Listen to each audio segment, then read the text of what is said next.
Hi everyone, and welcome to the fifth Christmas story, my Christmas Read Aloud series. I really hope that you've enjoyed all of them so far.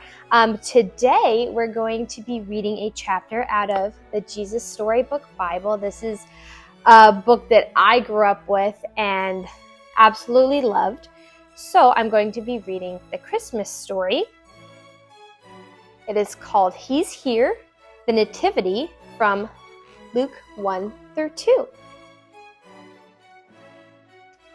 Everything was ready. The moment God had been waiting for was here at last. God was coming to help his people just as he promised in the beginning. But how would he come? What would he be like? What would he do? Mountains would have bowed down, seas would have roared, trees would have clapped their hands, but the earth held its breath.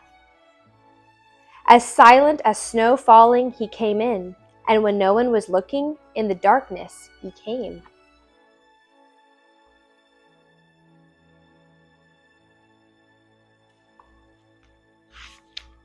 There was a young girl who was engaged to a man named Joseph. Joseph was the great-great-great-great-great-grandfather of King David. One morning, this girl was minding her own business when suddenly a great warrior of light appeared right there in her bedroom.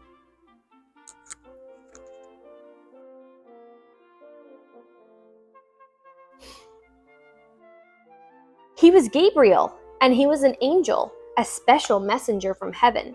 When she saw the tall, shining man standing there, Mary was frightened. "You don't need to be scared," Gabriel said. "God is very happy with you." Mary looked around to see if perhaps he was talking to someone else. "Mary," Gabriel said, and he laughed with such gladness that Mary's eyes filled with sudden tears. "Mary, you're going to have a baby, a little boy. You will call him Jesus. He is God's own son. He's the one. He's the rescuer. The God who flung planets into space and kept them whirling around and around. The God who made the universe with just one word. The one who could do anything at all was making himself small and coming down as a baby." Wait, God was sending a baby to rescue the world? "But it's too wonderful," Mary said, and felt her heart beating hard. "How can it be true?" "Is anything too wonderful for God?" Gabriel asked. So Mary trusted God more than what her eyes could see, and she believed. "I am God's servant," she said. "Whatever God says, I will do." Sure enough, it was just as the angel had said. 9 months later, Mary was almost ready to have her baby. Now Mary and Joseph had to take a trip to Bethlehem, the town that King David was from. But when they reached the little town, they found every room was full and every bed was taken.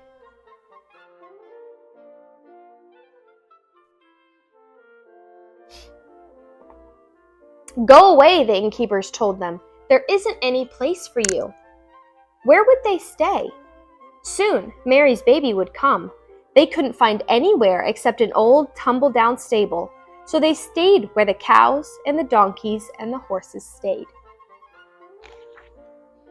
And there, in the stable, amongst the chickens and the donkeys and the cows, in the quiet of the night, God gave the world his wonderful gift. The baby that would change the world was born, his baby son.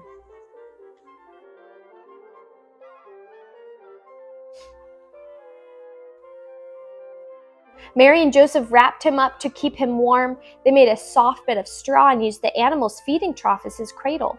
And they gazed in wonder at God's great gift, wrapped in swaddling clothes and lying in a manger. Mary and Joseph named him Jesus, Emmanuel, which means God has come to live with us, because of course he had. That same night, in amongst the other stars, suddenly a bright new star appeared. Of all the stars in the dark vaulted heavens, this one shone clearer. It blazed in the night and made the other stars look pale beside it. God put it there when his baby son was born, to be like a spotlight, shining on him, lighting up the darkness, showing people the way to him. You see, God was like a new dad. He couldn't keep the good news to himself. He'd been waiting all these long years for this moment, and now he wanted to tell everyone.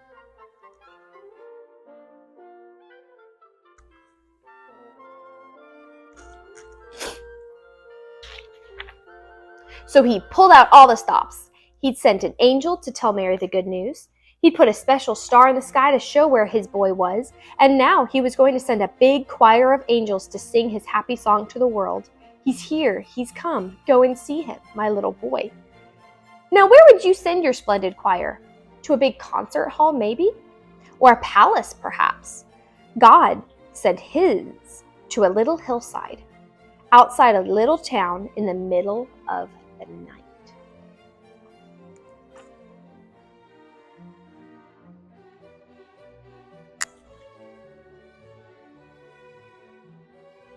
He sent all those angels to sing for a raggedy old bunch of shepherds, watching their sheep outside Bethlehem.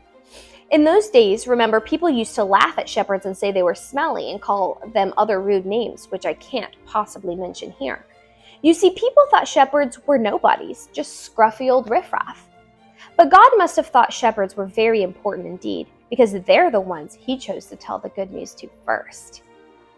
That night, some shepherds were out in the open fields, warming themselves by a campfire, when suddenly the sheep darted. They were frightened by something. The olive trees rustled. What was that? A wing beat? They turned around. Standing in front of them was a huge warrior of light, blazing in the darkness.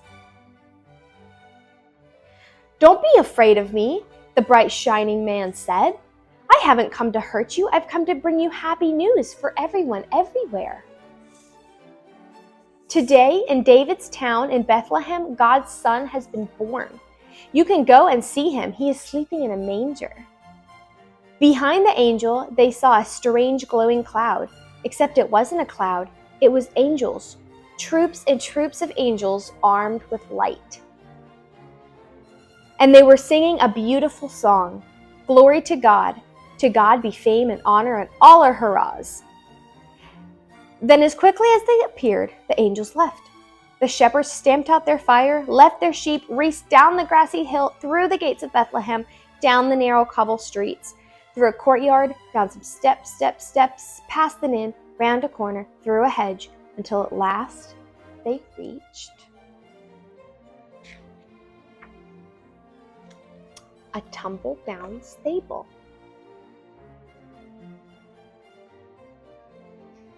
They caught their breath, then quietly they tiptoed inside. They knelt on the dirt floor. They had heard about this promised child, and now he was here, heaven's son, the maker of the stars, a baby sleeping in his mother's arms. This baby would be like that bright star, shining in the sky that night, a light to light up the whole world, chasing away darkness, helping people to see. And the darker the night got, the brighter the star would shine. Now this is the story from Matthew 2 when the wise men come. Far away in the east, 3 clever men saw the very same star, the star that God had put in the sky when Jesus was born. They knew it was a sign. A baby king had been born. They had been waiting for this star. They knew it would come. "He's here," they shouted. "He's here." And I'm sure if you'd been there, you would have heard them laughing and dancing and singing until the sun came up. At dawn, they packed up their camels and wrapped gifts for the baby. They brought their most precious treasures of all, frankincense, gold, and myrrh. Special, sparkly, lovely-smelling, gleaming things, just right for a king.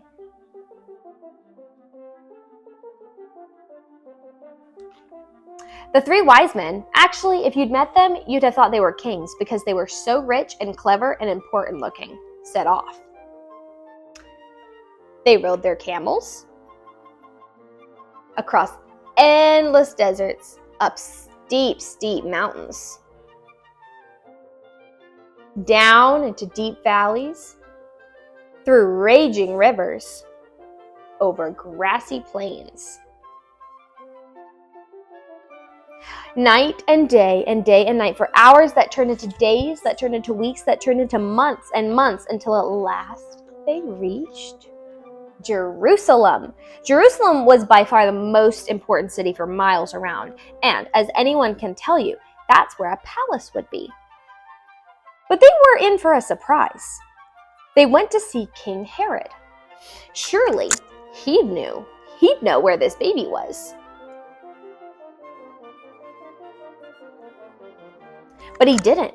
In fact, he didn't like the sound of a new king. It made him angry. He didn't want anyone to be king except him. But Herod's advisors told the 3 wise men what was written in their books, what God had said about the baby king. Go to Bethlehem, that's where you'll find him.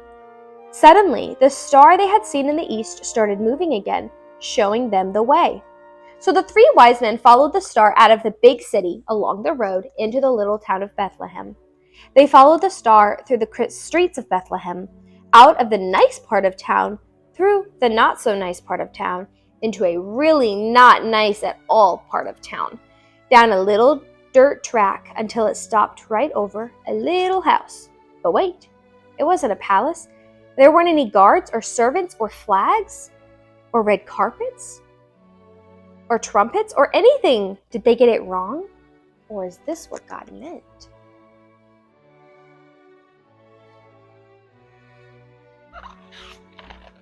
Sure enough, in that little house there, sitting on his mother's knee, they found him, the baby king. The 3 men knelt before the little king.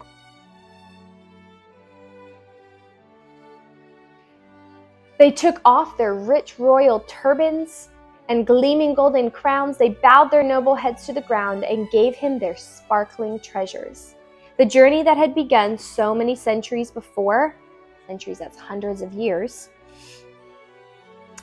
led 3 wise men here, to a little town, to a little house, to a little child, to the king God had promised David all those years before. But this child was a new kind of king. Though he was the Prince of Heaven, he had become poor. Though he was the mighty God, he had become helpless, a helpless baby. This king hadn't come to be the boss.